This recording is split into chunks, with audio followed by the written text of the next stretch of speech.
दोस्तों नमस्कार। आज मैं खड़ा हूँ अपने इस कृषि फार्म पे और ये प्राकृतिक खेती का प्रक्षेत्र है।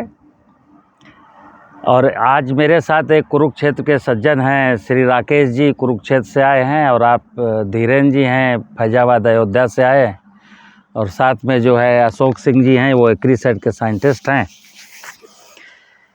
आज का जो विषय ये है कि प्राकृतिक खेती की बहुत सारी चर्चाएं होती हैं, और प्राकृतिक खेती के बारे में जो ऊपर सोचते हैं ना कि हम जीवामृत से प्राकृतिक खेती कर लेंगे, केवल जीवामृत से, उन किसानों के लिए बता रहा हूँ। जैसे कि बहुत सारे किसान भाई कहते हैं कि प्राकृतिक खेती साहब जीवामृत डालने के बाद फिर बहुत मेरी फसल ख़राब हो जाती है। आपके सामने फसल खड़ी है, प्राकृतिक खेती की फसल है, ऐसा कुछ नहीं है। जीवामृत कायदे से बनना चाहिए, नंबर 1। नंबर 2, प्राकृतिक खेती के बहुत सारे आयाम हैं मित्र। ये जो खेती है ना, तो जैसे ये मेरा खेत है, मैं सोचता हूँ कि ये मेरे बाप का खेत है और इसमें मैं अपने लिए फसल उगाऊंगा। तो देश में जितनी भी कृषि योग्य भूमियाँ हैं उसमें किसान यही मान के खेती करता है, इसमें खेती हमको करनी, और यहाँ जो कुछ भी पैदा होगा मेरे लिए पैदा होगा। यहाँ पर मैं एक चीज़ बता दूँ कि जैसे हमारे ऊपर जिम्मेदारी है अपने परिवार के पालन पोषण की, इसी प्रकार इस धरती को जिम्मेदारी दी गई है 84 लाख योनियों के पालन पोषण की। देखिए, माँ है, परमात्मा के पंच महाभूत हैं। पंच महाभूत में धरती में इंसान रहता है, धरती में खेती करता है, भला हमारा सारा कारोबार इस धरती में चलता है। मिस्टेक केवल इतनी सी होती कि मैं सोचता हूँ कि धरती मेरे लिए बनी है, धरती इंसान के लिए भी बनी है, और धरती 84 लाख योनियों के जीव जंतुओं के लिए बनी है। हम अपने लिए इसमें गेहूं बोए हैं, और लाख प्रयास कर लो इसमें खरपतवार होते हैं, कितना भी बीडीसाइड डाल लो लेकिन खरपतवार उगते ही उगते हैं। ये माँ की अपनी आर्ट है, क्योंकि माँ को जिम्मेदारी दी गई है और भी लोगों को पालना है। तो माँ उस व्यवस्था को ध्यान में रख करके कि केंचुआ क्या खाएगा, दीमक क्या खाएगा, गिलहरी क्या खाएगी, हिरन क्या खाएगी, और इटसेल्फ स्वयं उसको अपनी कोख को उर्वर बनाए रखना है। तो अपनी कोख की उर्वरता को बरकरार रखने के लिए ये ज़मीन जो है नाना प्रकार की फसलें स्वयं बोती है। जैसे बरसात के सीज़न में अगर किसी खेत में आप फसल ना बोएं तो भी वहाँ 20, 25, 30 प्रकार के वीड्स जो है ना खड़े हो जाते हैं। ये निरंतर प्रक्रिया है, जंगलों में यही चल रही है। तो हमारी गलत फहमी इंसान की केवल इतनी सी है कि मैं ये सोचता हूँ कि ये ज़मीन हमारी है और इसमें हमें अपने लिए उगाना है। क्योंकि आज की तारीख में कोई भी किसान दूसरे जीवों की चिंता नहीं कर रहा है, उसको तो बस यही देख रहा है कि इस चिड़िया ने मेरा ये खा लिया, इस दीमक ने मेरा ये खा लिया, इस इल्ली ने मेरा ये खा लिया। तो 84 लाख योनियों के जीव जंतु जो हमको देते हैं वो हमको समझ में नहीं आता, लेकिन हमसे जो लेते हैं वो हमको दिखाई दे जाता है। तो आप लोग जो आए हैं मेरे साथ आज, मतलब दूर से आए हैं और यहाँ से बेसिकली जीवामृत लेने आए हैं, ये जीवामृत का कल्चर। तो प्राकृतिक खेती में जैसे मैं बार बार कहता हूँ कि ज़मीन, जल, जंगल और जानवर, अगर किसी किसान के खेत में उसने चना बोया, मटर बोया, गेहूँ बोया, और इसमें भतुआ है, इसमें गेहूँ का मामा है, और अगर 2 भैंसियाँ थीं उसके पास, तो क्या करेगा? गेहूं का मामा भतुआ उखाड़ेगा और अपनी भैंस को खिला देगा, भैंस गोबर कर देगी, खेत में वापस आ जाएगा। ये प्राकृतिक खेती है। अभी क्या होता है, वीडीसाइड डाल के हमने मार दिया।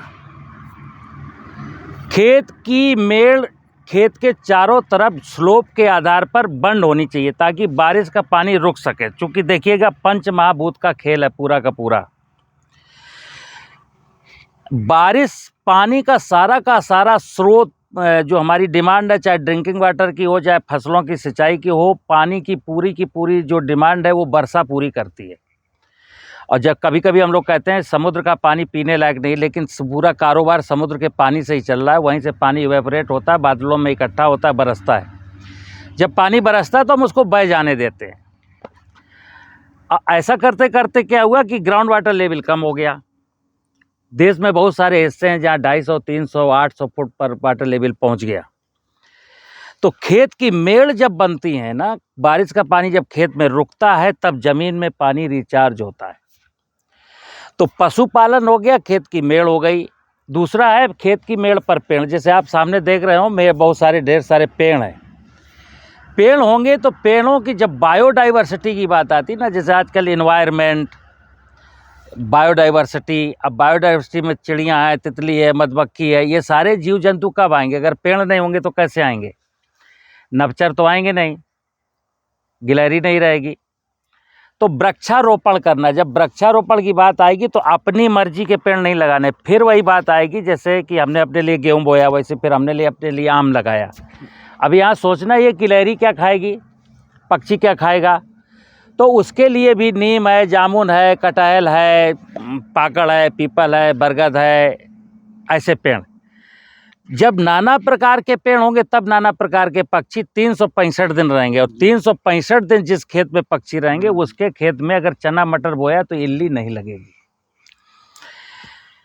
तो मित्र, ऐसा कुछ खेती का नियम कायदा है कि जो हमको पूरा फॉलो करना है। तब अब क्या होता है, जैसे किसानों की ढेर सारी समस्याएं। कोई किसान ने टमाटर लगाया, हमको फ़ोटो भेज दिया कि सचान साहब देखिए टमाटर में ये पीला पीला हो गया, जीवामृत डाल दें क्या? तो जीवामृत मित्र, ऐसा को थोड़ी को कोई बीमारी लग गई तो जीवामृत डाल दिया, या कोई बीमारी लग गई तो आप संजीवनी खाद डालने लगे। प्राकृतिक खेती में मुझे कोशिश करनी होती है कि मुझे फर्टिलाइज़र की ज़रूरत ना पड़े, मेरे खेत में बीमारियां ना लगें, मेरे खेत में इंसेक्ट ना आएँ। क्योंकि अगर आ जाएगा तो फिर प्राकृतिक विधि से तो उसका नियंत्रण कोई है नहीं, फिर तो हमें केमिकल पर जाना पड़ेगा। अभी हो क्या रहा है कि ये जो ज़मीन है ना मेरी, ये बीमार है। और पूरे देश में आज चाहे पुरानी टेक्निक हो खेती की, चाहे नई प्राकृतिक खेती हो, चाहे जैविक खेती हो, ढेर सारे लोग ज्ञाता बन करके सोशल मीडिया में छाए हुए हैं और अनर्गल बातें कर रहे हैं किसान को, ये डाल दोगे तो ये हो जाएगा, ये डाल दोगे तो। सॉइल को इन्हेंस करने को, सॉइल की फर्टिलिटी को इम्प्रूव करने की बात कोई भी बुद्धिजीवी नहीं करता। तो उससे क्या होता है, खेती हम इस ज़मीन में कर रहे हैं और ज़मीन मेरी वीक है, इसमें ह्यूमस 1% मिनिमम होना चाहिए और ह्यूमस बचा 3.3%।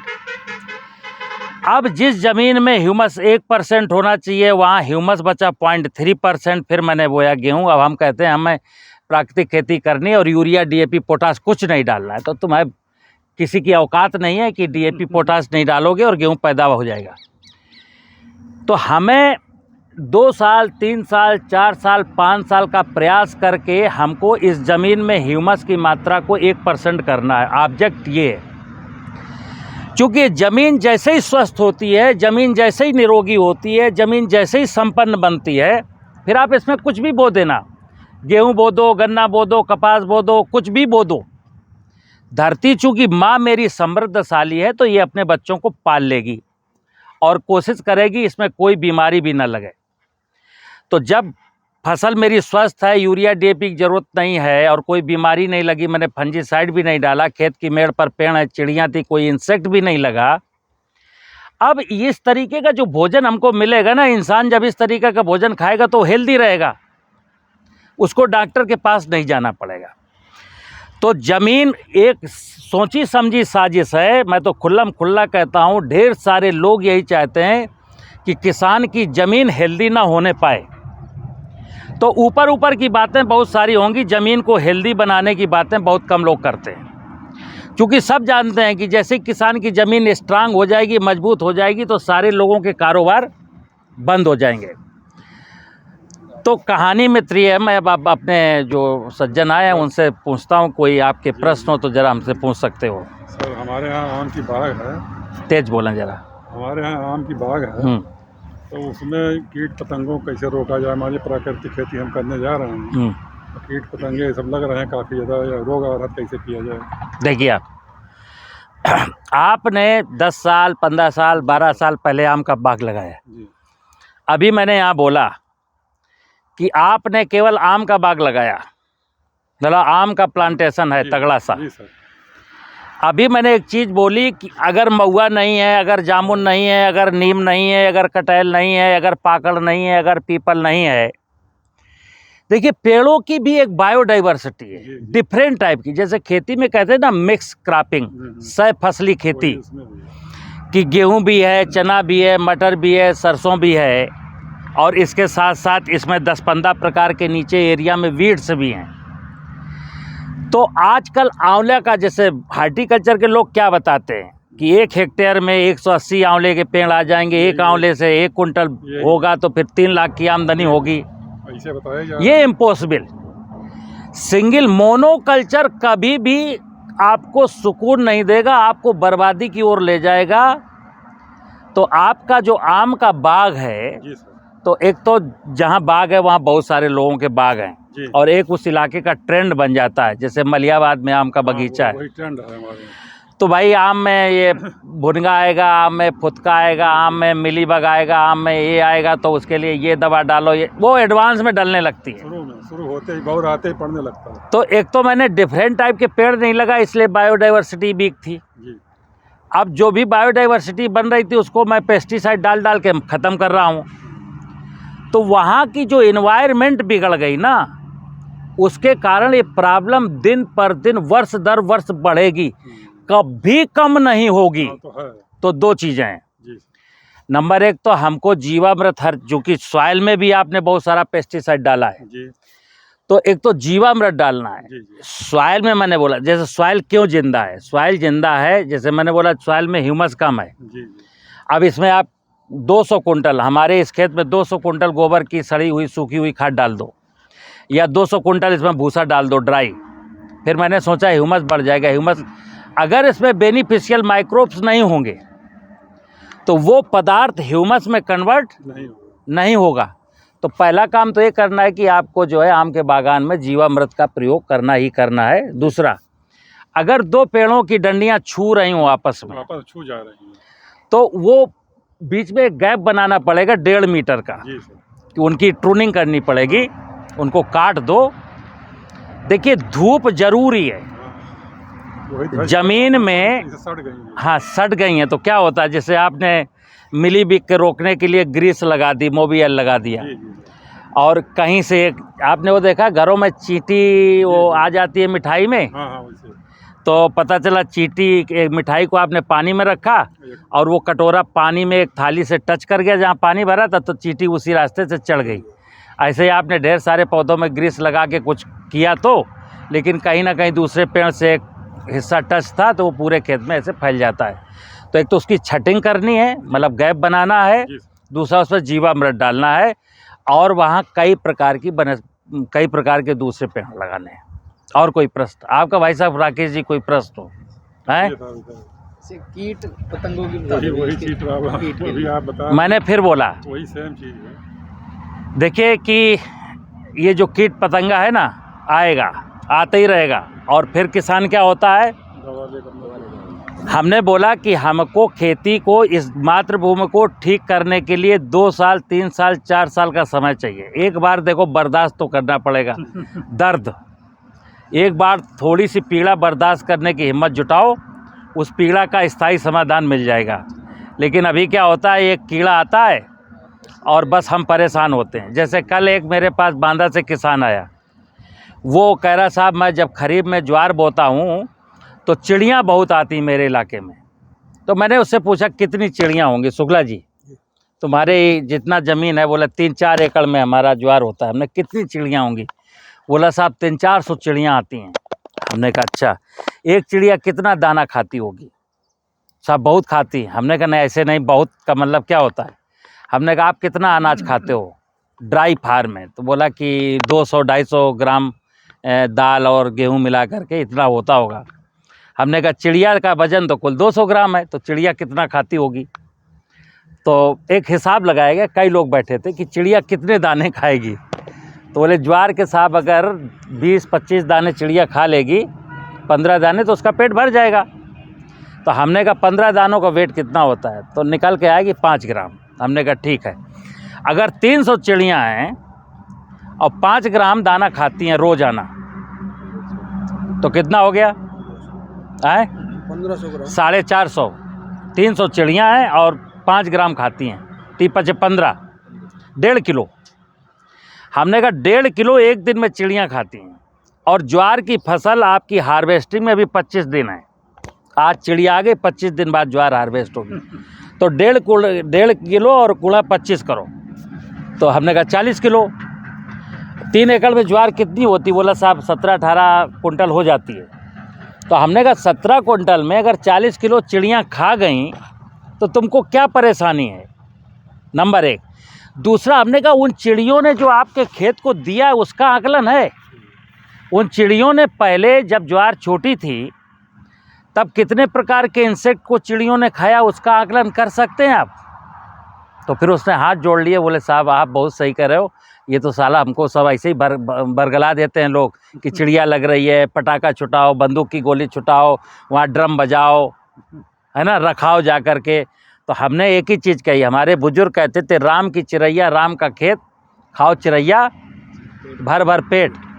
तो ये समझिए आप। मैंने बोला कि इस धरती में राकेश जी, ये धरती आपके लिए नहीं बनी है। परमात्मा ने ये पंच महाभूत केवल मनुष्य के लिए नहीं बनाए हैं। हम तो सबसे बाद में आए, हम किराएदार हैं, तो किराएदार की हैसियत से रहिए। जो चीज़ें पहले आई हैं पहले उनको परोस के खिलाइए, बाद में आपको वो सब मिल जाएगा। और कोई प्रश्न है आपका? तो मेरी उम्मीद है किसान भाइयों कि आपको ये फसल देख के ऐसा लगा होगा कि प्राकृतिक खेती की जा सकती है। बस मैंने बोला प्रयास मेरा ये है कि पहली साल मैंने जीवामृत डाल के गेहूँ नहीं उगाया। खरीफ के सीज़न में यहाँ ग्रासेस को पलटा जाता है, तो ग्रासेस जब पलट जाती हैं तो बायोमास चूँकि पलट दिया, जीवामृत डाल दिया, तो इसमें ह्यूमस की मात्रा बढ़ी है। और फसलों का भोजन, प्रमुख भोजन जो है जीवांश है, मरे हुए जीवों का अंश। केचुआ मरे, दीमक मरे, माइक्रो ऑर्गेनिज्म मरें, तो उनका जो जीव द्रव्य है वही फसल लेती है। वेद का नियम है जीवे जीवाहार। तो लालच छोड़ना पड़ेगा प्राकृतिक खेती में। और शॉर्टकट प्राकृतिक खेती में कोई कहानी नहीं है, शॉर्टकट।